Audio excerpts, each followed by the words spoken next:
Hey Bibleland Team, it's first video in a while for you guys, but I just wanted to first and foremost give you a big shout out and a woohoo and a high, where's that thing, five, uh, for handling the extra crowd last Sunday. You know, as you may have heard the rumor, we expected originally for Max to be able to be here live preaching at North Central, and obviously as that happens, the rumor gets out and a lot more people come, and so anyways, and it didn't happen because he was sick, but more about that in a minute because he will be coming back, so we need to plan accordingly, and he's coming back soon. But bravo, I know there was some commentary about, oh my gosh, how many kids are here? Are our rooms at capacity? And thank you for asking those questions. I will tell you, here's the funny thing, is that no, we were not at capacity. So if that happens, if you're feeling that anxiousness of, oh my gosh, there's too many kids in here, the system is supposed to automatically shut down when you reach capacity based on square footage and required capacity ratios and stuff like that. What I will tell you is that if you are feeling a little bit unsettled about how many kids are in your room, do not hesitate to talk to myself or Becky Hicks at 9:30 specifically, Becky Hicks. Do not hesitate to do that, and we will see what we can do. Or if we need to ask a parent to help, if we need to go find some other people, whatever that is. Okay, so I teased Max coming back. So on the 18th now, which is only in about a little more than a week out, week and a half out, he will be coming back. So if anybody who maybe is not normally on the schedule that day is willing as a gift to the potential extra crowd to step in and help in a room. Right now it looks like we have a pretty good base crew set up, but as we have discovered, an extra person or two around sometimes is very helpful. So if you're open to that, please send me an email as soon as you can, and we'll see about getting you plugged in. If you're a super sub, that kind of thing, same deal.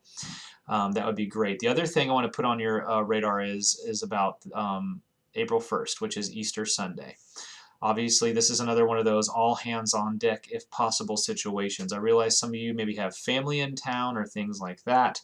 And if you do, then I want to be able to bless that and say, you know, you can, if you need to be with them, you can. However, I also know this is usually one of our highest attended Sundays, and it's a Sunday where a lot of people who never set foot in a church show up. And so we want to put our best foot forward, be a blessing to them, give them a chance to maybe hear the gospel for the first time. Maybe it's for the 5 millionth time, but for whatever reason, this was the day that God broke through. So it'd be great if we have as many people as possible there too. So please let me know if you are willing as a gift to say, hey, I will serve, even if it's maybe not my typical Sunday.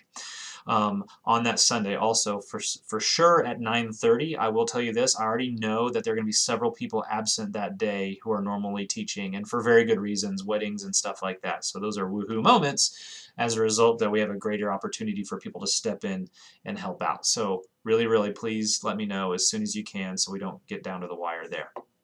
All right, last thing is that just letting you know this Sunday, due to the nature of the sermon and some of the subject matter, it's been decided that the worship service flow will shift just for this week a little bit. It shouldn't be that big a deal because traditionally this is one of our lightest attended Sundays, is the first weekend of spring break, so I don't think it'll really impact your numbers that much. We should have many less kids than normal, in fact. But because of what the sermon is about and how they want the service to flow, they want to put more songs on the back end after the service and prayer time and stuff like that after the sermon. So more than likely, a lot of our families will choose to then just bring their kids straight back to Bibleland is probably what will happen. So I just was going to say that if there are kids you're not used to seeing at the beginning that are here, then that's probably why. This is not a permanent change. This was just, you know, this week's message, it seemed to fit best. So the worship team and Rich and all those folks decided that this would be a good chance to do that. So anyways, let me know if you can help on any of those days I brought up, and have a great week. Thanks.